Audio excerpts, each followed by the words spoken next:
po, for today's video, mag-harvest tayo. Mga inakay na yan, ayun, ihiwalay na natin sa kanilang magulang para nangingitlog na sila. Malaki na yan, kompleto na yung balahibo niya. Ilipat natin yung supply.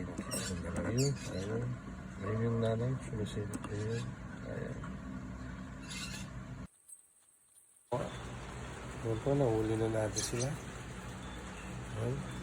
Ilipat na natin doon sa flight cage natin.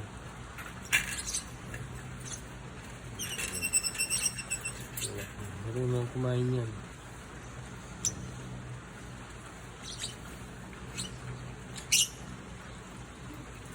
Para makikig na ulo yung nanay niya.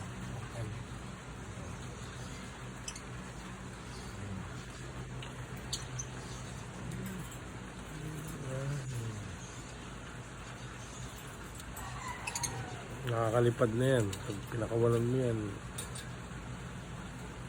layo na mararating yan.